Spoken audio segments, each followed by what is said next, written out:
अद्भुत रूप अहाँ के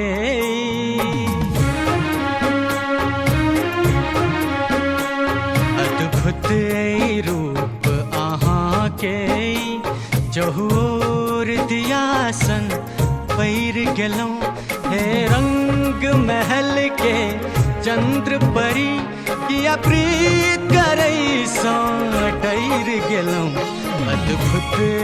रूप अहाँ के जहूर दियासन पैर गेलौं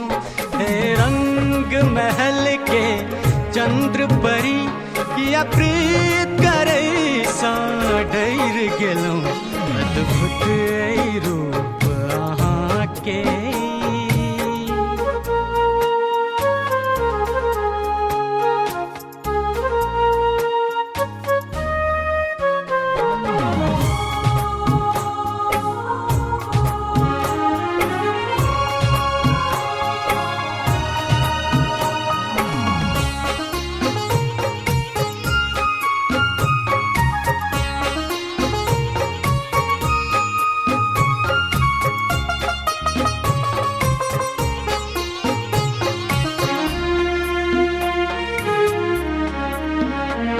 हम रूप के देखलौं दुनिया की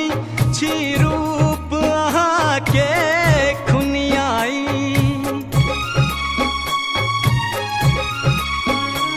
हम रूप के देखलौं दुनिया की छी रूप अहाँ के खुनियाई ई हैस देलौं की भोर भेलै छी कोन पायल इतहन छनकार करे साधल ई कोनो फनकार लगे बादल नेहन अंधकार करे ई केस कोना का खोइल देलौं अद्भुत रूप अहाँ के जहूर दियासन पैर गेलौं हे रंग महल के चंद्र परी किया प्रीत करै सँ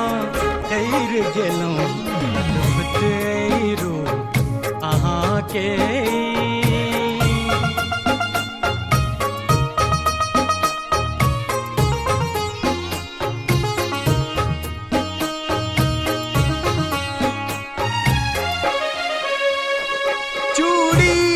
खनक सन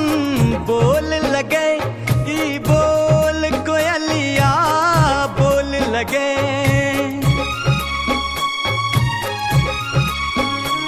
चूड़ी के खनक सन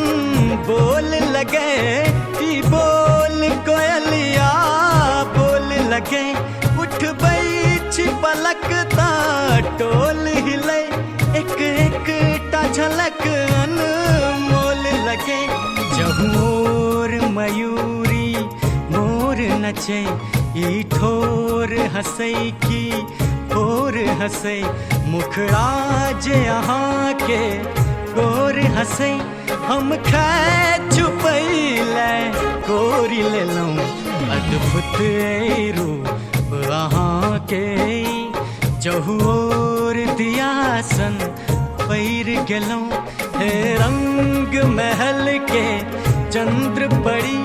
किया प्रीत करै सँ डैर गेलौं अद्भुत